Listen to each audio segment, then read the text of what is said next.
One of my biggest pet peeves is the use of technology on a date. It takes no effort at all to look around and see couples sitting across from each other in a restaurant or coffee shop with their faces buried in their phones. Yes, I understand that they may be searching for tickets to the hottest show in town, or maybe they're searching for directions to a local attraction. Odds are that's not the case though. It's more likely that they're checking or posting on Facebook, Twitter, Instagram, or whatever other social media platforms they're on. I'm sure you have friends on social media that are continually posting pictures of some fabulous meal or going live at a nightclub or some other everyday life activity. Are these posts all that important, much less all that interesting? I'll let you decide for yourself. As for me, I could care less. But is technology having a positive or negative impact on dating and relationships? Hi, I'm author and dating coach Rick Sodebeer. I'm here to change the culture of dating by helping disheartened daters become confident, connected singles that are able to attract their ideal relationship. Before we get started, please hit the subscribe button below if you want to see more helpful videos like this one each week.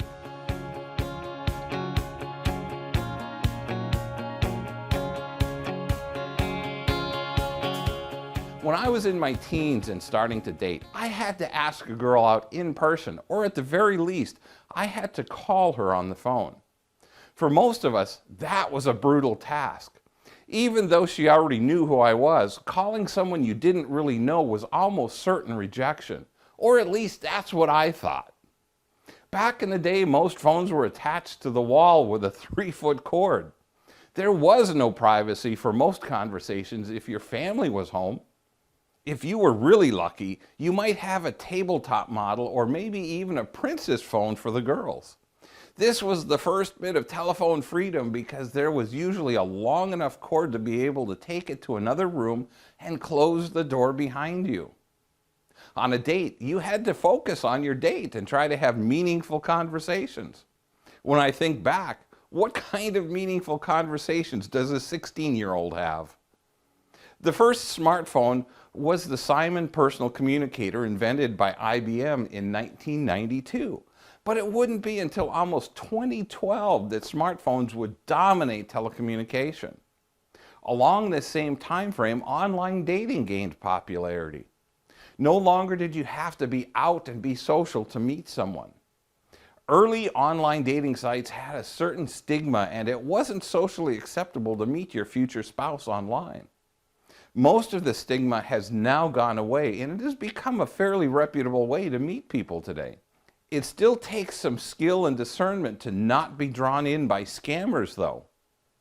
Technology is a double-edged sword. Technology has made it easier to meet people and to have initial conversations without having to meet in person right away. Technology has also made it harder to connect on a personal level. It's so much easier to just text back and forth rather than talk on the phone or even meet face to face. Most of us are addicted to our phones.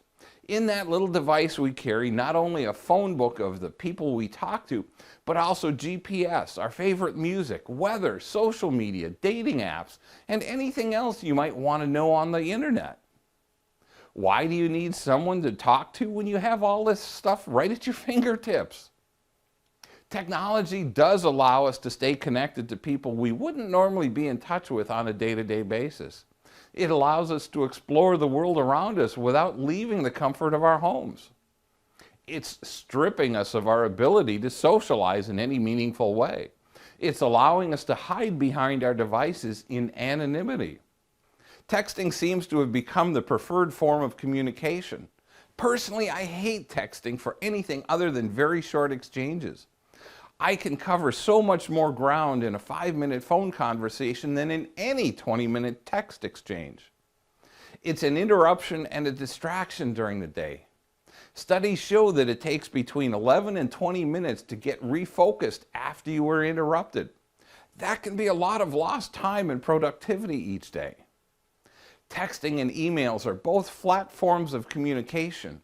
Nearly 93% of the context of any conversation is lost because there is no auditory or physical cues to pick up on.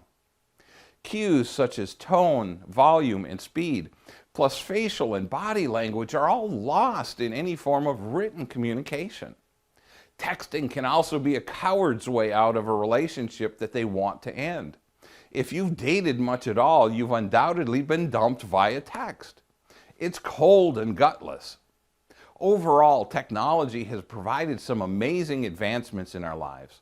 We can talk to each other from almost any place in the world. We can send pictures and share stories. But we're losing our ability to connect on a personal level.